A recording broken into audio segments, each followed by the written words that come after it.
Hi guys! Happy National Day UAE. Ito yung ganap sa bahay ng kapatid ng amo ko, babae, kagabi. December 1, from 1 to 3 kasi yung celebration nila ng National Day dito sa UAE guys. So, bawat sa kanila, family, both side, mapababae o lalaki sa mga anak ng mga amo or kapatid ni amo or sa nanay mismo ng mga amo naming babae, nagsiselebrate po sila. Sa side po ng amo kong lalaki, hindi po kami makakapunta. So, tawag doon, lubos-lubosin na sa side ng among babae. So, ito yung sa kapatid niya. Ito yung decor nila. Hindi ko po kasi na video guys dahil mayroon po silang kanta. So, baka po tayo ay maano. Kaya, ayun. Ito na lang, para-paraan na lang. Ito yung aking kaibigan. Maganda yung parang ginawa nilang stage doon sa bahay ng kapatid. Yan, syempre, maraming Pilipino at saka nagkitering po. So, ayan, habang nagkikiter at may mga palabas sila, so tayo naman ay busy sa kakakuha ng mga ganap sa kanilang okasyon. So, ito yung aking BFF na kasama.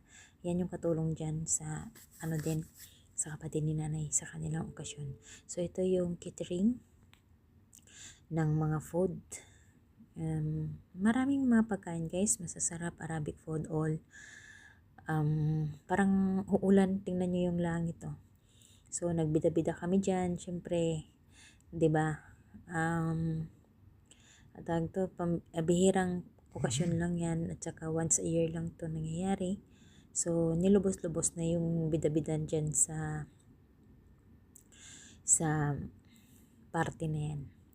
So, yan guys, ipapakita ko sa inyo paano sila mag-celebrate. Di ba maganda yung aking BFF? Yan yung minatamis na luto, yung mahalbiya. Okay? At ito naman, ang ganap na to sa bahay ng nanay naming babae sa pinaka matanda. So ito naman yung ganap, ito naman yung makasamahan ko, yan yung katulong ng kapatid ng nanay ko na isa. Tipon-tipon kami dyan at medyo marami-rami. Ito naman yung driver namin. Pasensya na kayo sa boses guys. Di ba maganda yung mga nila, yung mga pagsiselebrate nila. Ito yung sa gitna ang parang gargian, yung mga giveaways nila sa mga pumupunta dyan.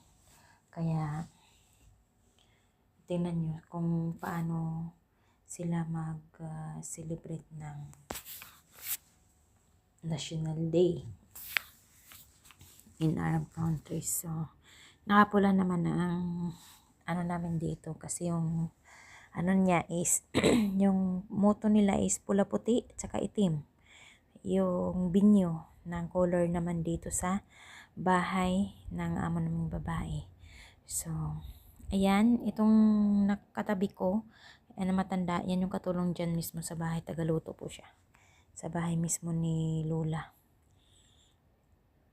Ayan, ito naman yung food catering. Yan yung binyo na color. Diyan, itim, puti at saka pula.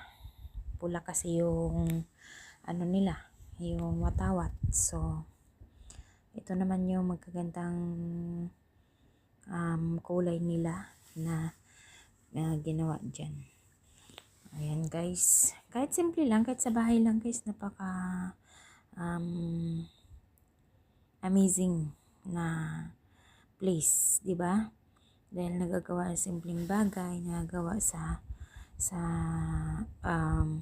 kung paano pagandahin, di ba? Sobra pa sa kasalan. Yan yung minatamis din. Naman yan yung style sa bahay ng Lola. Saka gabing-gabi na yan. So, mauna muna kami nagbida-bida dyan ng mga ng mga helper.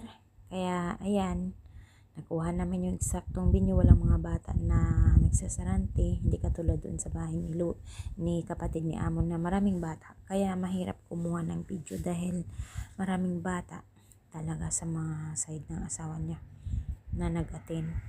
Kaya ayan, dito pag gusto kami sa bahay, ayan, karak with the cheers with karak drink. Ayan. O, diba? Kami ang bida dyan. Kita nyo naman kung paano. O, ayan yung mga kitrabaho kami kumain. Ito yung mga plato, pasosyal. Hindi na nilagyan ng ganito dun sa bahay ng kapatid ni amo kagabi dahil yung mga bata pinaglalaruan. Kaya, instead na 3 color ang ipapatong ng cater is 2 na lang doon sa bahay ng kapatid ni amo. Dito naman sa okay, kumakain na kami. Yan yung nakasombrero dyan sa amin is yan yung catering. Sinama na namin tapos kain. So ito naman yung ganap. Ayan guys. Enjoy ang buhay habang nafe-feel natin yung Pasko. Diba? O diba? Basta magkasama, masaya. Thank you for watching.